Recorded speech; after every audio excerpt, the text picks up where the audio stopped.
He never expected a flight to change his life, until the moment everything went wrong. Jamal Carter adjusted his headphones and leaned back in his seat, staring out the small airplane window as the world below blurred into streaks of green and brown. At 16, Jamal had grown used to watching rather than participating, to noticing the subtle judgments people passed without a word. Today, however, he felt unusually excited. He was on his way to New York for a summer visit with his grandparents, a trip that had been months in the making. His mother had hugged him tightly at the terminal, whispering a mix of advice and warnings. Remember to be polite. Keep your head up. Don't let anyone make you feel small. Her words echoed in his mind now as he tried to settle into what should have been a simple, uneventful flight. The first-class cabin smelled faintly of coffee and warm upholstery, the kind of recycled air that always made him slightly dizzy. Passengers around him were immersed in their own worlds. Businessmen hunched over laptops, travelers scrolling endlessly through their phones, a few young kids giggling softly under the watchful eyes of their parents. Flight attendants moved efficiently up and down the aisles, smiles fixed on their faces, voices calm but rehearsed. Everything was orderly, almost painfully normal, the kind of normal that makes you think nothing could possibly go wrong. Jamal's own seat felt like a small victory. First class wasn't just a luxury.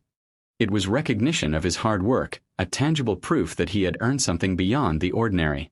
He adjusted his backpack at his feet and ran his fingers over the smooth surface of his boarding pass, taking comfort in the routine. The soft hum of the engines, the gentle rocking of the plane, the distant murmur of conversations blending with the whoosh of air vents. Yet, even amidst this calm, a tiny unease tugged at the edge of his mind. His father often said that instincts were like warning lights, subtle, easy to ignore, but impossible to dismiss when they lit up. Jamal shrugged, telling himself it was nothing, a trick of nerves or excitement. The passengers around him barely registered his presence. It was a quiet, almost invisible world, until the first crack in the facade appeared. A flight attendant paused near the aisle, her eyes briefly scanning the rows. She smiled, professionally neutral, then moved on. Jamal watched her go, unaware that this brief moment, this small observation, would soon turn into a confrontation that would shatter the calm and push him into a situation he could never have imagined. In that fleeting moment of calm before the storm, Jamal was just another teenage boy, headphones on, staring out the window, thinking life was simple. He had no idea how quickly that perception would be torn apart. The hum of the plane's engines was soothing, almost hypnotic, as Jamal sank deeper into his seat. He adjusted his headphones, trying to focus on the music, but a sudden, sharp voice cut through the cabin like a blade. "Excuse me, are you sure you're in the right seat?" Jamal looked up, startled. The flight attendant, a woman in her mid-30s with tightly pinned hair and an overly practiced smile, was standing over him.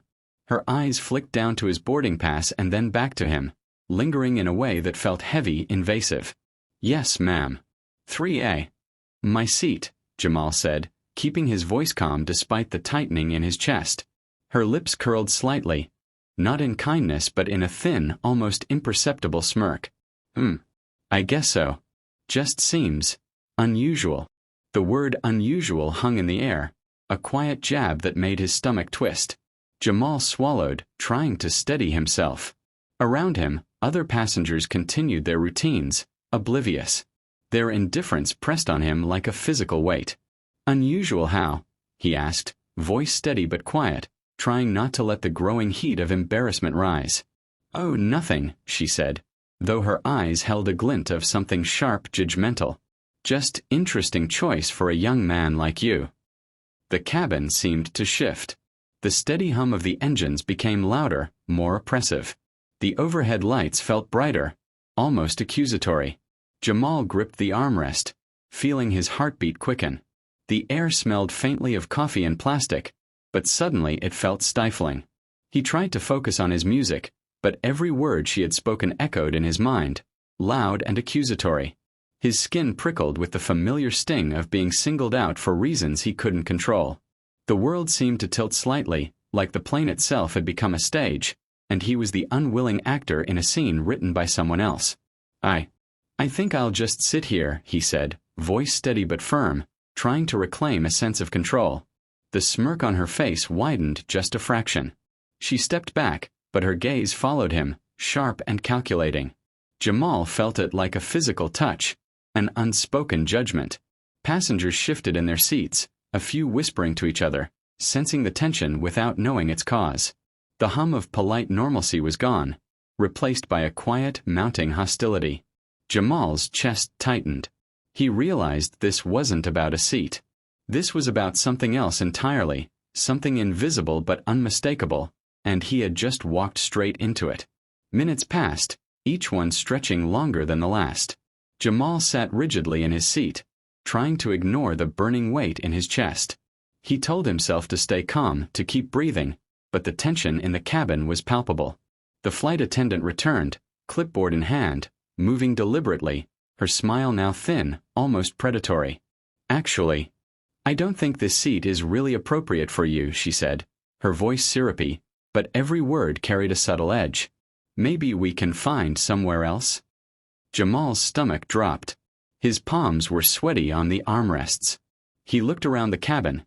Passengers whispered quietly, glancing at him as though unsure whether to intervene. The murmurs felt like a spotlight, exposing him in a theater where he didn't belong. "I paid for this seat," he said firmly, his voice steady, though his chest tightened with every word. "It's mine." "Oh, I'm sure it is," she replied, tilting her head in a mock gesture of consideration. "It's just unusual. You understand, right?" The cabin seemed to grow smaller, the walls inching closer. Jamal's ears rang slightly as adrenaline surged through him. He felt the old sting of humiliation, the sharp reminder of how often the world judged him before it even knew him. His chest burned with anger and helplessness, but he fought to remain calm. He tried to meet her gaze, to assert himself, but she shifted easily, her smile unwavering, as if she were untouchable. Passengers around them were frozen in polite silence, some curious, some uncomfortable, none daring to intervene. Every second that passed amplified the injustice. Jamal's mind raced. He had faced ignorance before, had endured stares, whispers, and assumptions. But this was public, direct, and personal. His throat tightened as the fear and anger tangled together. He felt trapped, humiliated, and exposed in a way that made his 16-year-old heart pound like a drum. Then, a sudden knock at the cockpit door cut through the tension. The sound echoed through the cabin, drawing startled glances. A tall man in a sharp suit appeared, scanning the rows with an intensity that made heads turn. Passengers whispered, confusion and curiosity mingling in the air. "Sir, you're needed in first class," a crew member called nervously, stepping aside. Jamal's pulse quickened. The man strode down the aisle with a calm authority that demanded attention. When he reached Jamal's row, recognition flickered in his eyes. Jamal's father, Marcus Carter, an FBI agent, had arrived just in time to witness the scene. The flight attendant froze, her confident posture faltering. The smirk was gone. The air crackled with tension as Jamal realized that the invisible threat, the humiliation he had endured, was about to meet a force even stronger. The unwavering presence of someone who would not allow injustice to go unchallenged. Marcus Carter's presence changed the atmosphere in the cabin instantly. It was subtle at first, a shift in the air, the almost imperceptible tightening of shoulders around him. But soon everyone felt it. Authority radiated from him in quiet, controlled waves, the kind of power that made people stop and listen without a word. Jamal's heart raced, a mixture of relief, awe, and lingering fear. Marcus crouched slightly to meet his son's eyes. "Are you okay?" he asked, voice low, calm, almost tender. Jamal nodded, swallowing hard, the tension in his body loosening just a fraction. But he didn't get to breathe fully. The flight attendant's presence was still there, sharp and invasive, a lingering shadow of the humiliation he had endured. "Is there a problem here?" Marcus's voice carried through the cabin now, calm but edged with authority. It was a voice that didn't need to shout to command attention. The flight attendant's smile faltered, the practiced calm she'd maintained now cracking under the weight of his gaze. I was just suggesting," she began, her tone uncertain, wavering. "Suggesting what?"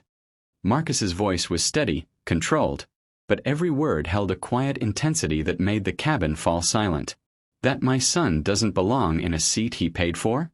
That's not a suggestion. That's discrimination. Jamal felt his chest tighten, his eyes watering slightly.